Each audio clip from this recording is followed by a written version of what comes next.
BPH adalah pembesaran kelenjar prostat karena adanya hiperplasia sel stroma dan sel epitel pada kelenjar prostat. Nah, BPH ini sering terjadi pada laki-laki usia 40-50 tahun.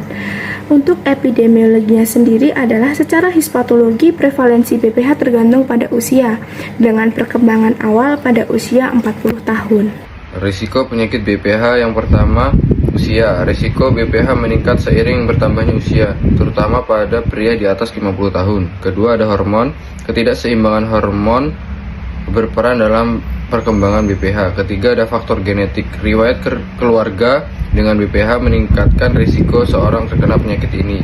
Keempat, gaya hidup. Kurang aktivitas fisik, pola makan tidak baik dapat meningkatkan risiko penyakit BPH. Kelima, ada komorbiditas. Penyakit seperti diabetes dan hipertensi juga dikaitkan dengan meningkatnya risiko BPH.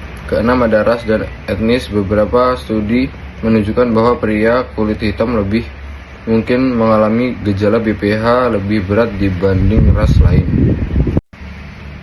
Patofisiologi BPH. Yang pertama, ada peran hormon. Patofisiologi BPH sangat berkaitan dengan dihidrotestosteron. Yang kedua, ada proliferasi sel yang berlebihan menyebabkan peningkatan volume prostat. Yang ketiga, ada komponen dinamis dan statis. Komponen dinamis melibatkan peningkatan tonus otot polos di prostat dan leher hidung kemih akibat stimulasi. Yang kedua, ada komponen statis, merujuk pada massa jaringan prostat yang membesar secara fisik dan mengganggu aliran urin. Yang keempat, ada konsekuensi klinis, penyempitan uretra dan perubahan fungsional tersebut dapat menyebabkan lutus seperti frekuensi berkemih meningkat, urgensi aliran urin lemah, perasaan tidak tuntas saat berkemih. Manifestasi BPH dibagi menjadi dua kelompok besar. Yang pertama, ada gejala iritatif atau storage symptoms. Terjadi karena iritasi kandung kemih akibat peningkatan tekanan atau sensitivitas akibat obstruksi kronis. Salah satu contohnya yaitu poliuria. Kemudian yang kedua, ada gejala obstruktif atau voiding symptoms yang disebabkan oleh penyempitan uretra dikarenakan prostat yang membesar sehingga menghambat aliran urin. Salah satu contohnya yakni resistensi. Jika komplikasi klinis tidak diobati, maka akan terjadi beberapa masalah. Contohnya retensi urin akut, yaitu tidak bisa buang air kecil sama sekali dan sangat nyeri. Kemudian manajemen terapi BPH. Yang pertama, ada terapi non-farmakologis yang didasari pada observasi serta modifikasi gaya hidup. Contohnya seperti mengurangi kafein dan alkohol, hindari minum malam hari, serta latihan kandung kemih. Yang kedua, ada terapi farmakologis yang menggunakan alpha blocker. Digunakan untuk relaksasi otot prostat agar aliran urin menjadi lancar. Kemudian ada 5 ARI untuk mengecilkan prostat serta onset yang lambat. Kemudian ada kombinasi terapi. Kombinasi terapi ini digunakan untuk gejala yang berat serta prostat yang besar. Lalu ada antikolinergik atau beta 3 agonis, digunakan untuk gejala iriatif. Dan yang terakhir ada terapi bedah. Ada TURP standar emas, kemudian ada HoLEP, prostatektomi, serta ada tuna, TUMT, dan Urolith yang digunakan untuk kasus gagal obat atau komplikasi. Baik, selanjutnya yaitu herbal potensial dari BPH. Jadi ada beberapa produk herbal yang telah diuji dan digunakan untuk terapi BPH. Antara lain yang pertama ada sawo palmetto atau Serenoa respen. Jadi ini adalah ekstrak dari buah pohon palem kardil yang banyak digunakan.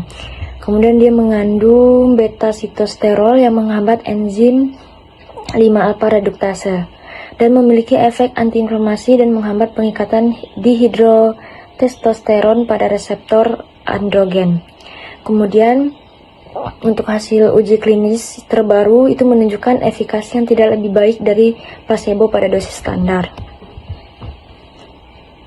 Kemudian yang kedua yaitu Pygeum africanum. Ini menunjukkan perbaikan moderat pada gejala urinasi dan aliran urin. Untuk efek terapeutiknya terkait dengan sifat antiinflamasi. Kemudian ada pengobatan herbal Tiongkok atau Chinese Herbal Medicine atau CHM, di mana CHM ini telah digunakan untuk menangani gejala BPH selama ribuan tahun sebelum pengobatan konvensional. Berdasarkan teori dari TCM, BPH itu diklasifikasikan dalam kategori Long B atau kesulitan urinasi dan Zhengqia yaitu tumor. Jadi herbal yang paling umum digunakan dalam formula CHM untuk BPH itu yang pertama ada Cortex cinnamomi atau rogui. Jadi herbal yang paling sering digunakan dan dipercaya itu memperkuat pada ginjal. Yang kedua ada Radix astragalli atau Huang Qi, yaitu herbal penguatan Qi yang memiliki efek diuretik sedang. Kemudian ada manis petadactyla L, yaitu meningkatkan sirkulasi darah dan menghilangkan stasis darah. Kemudian ada Radix rehmannia perparat dan Fructus corni, yaitu memperkuat pada ginjal.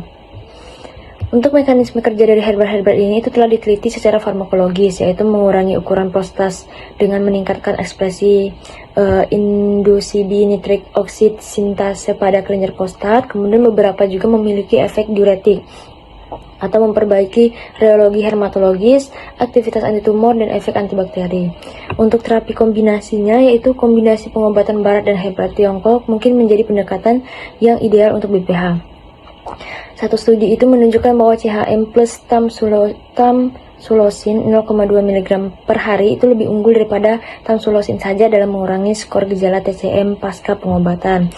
Meskipun demikian, tidak ada perbedaan dalam perbaikan IPSS, volume prostat, laju aliran maksimum atau urin residu antara kedua kelompok. Kemudian untuk kesimpulannya, yang pertama yaitu ada definisi dan epidemiologi. Jadi BPH ini adalah pembesaran jinak kelenjar prostat yang umum terjadi pada pria berusia di atas 50 tahun. Sekitar 50% pria di atas 50 tahun itu mengalami BPH dengan prevalensi meningkat seiring usia. Kemudian gejala saluran kemih bawah atau LUT sering menyertai kondisi ini. Kemudian yang kedua ada faktor risikonya. Faktor risikonya yang paling utama yaitu usia, ketidakseimbangan hormon, genetik, gaya hidup, seperti obesitas dan kurang aktivitas fisik, kemudian ada komorbiditas seperti diabetes atau hipertensi, dan ras gejala yang lebih berat pada pria kulit hitam. Kemudian yang ketiga yaitu patofisiologi. Patofisiologi ini dipicu oleh DHT yang merangsang proliferasi sel prostat terutama di zona transisional. Kemudian kombinasi komponen statis atau pembesaran fisik prostat dan dinamis atau peningkatan tonus atau polos menyebabkan obstruksi uretra dan LUTS, gejala iritasi seperti nocturia dan obstruksi seperti aliran urin lemah. Kemudian yang keempat ada manajemen terapi. Untuk manajemen terapi non farmakologis observasi itu modifikasi gaya hidup dengan mengurangi kafein dan alkohol. Untuk farmakologisnya yaitu alpha blockers misalnya tamsulosin untuk otot dan 5-ARI misalnya finasteride untuk mengecilkan prostat atau kombinasi. Untuk bedah itu ada TURP atau standar emas atau teknik minimal invasi seperti Urolift untuk kasus berat atau gagal obat. Kemudian kelima ada herbal potensial.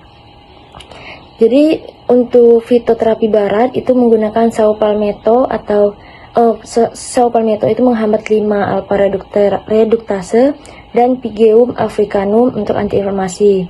Meski efikasi klinisnya itu masih diperdebatkan.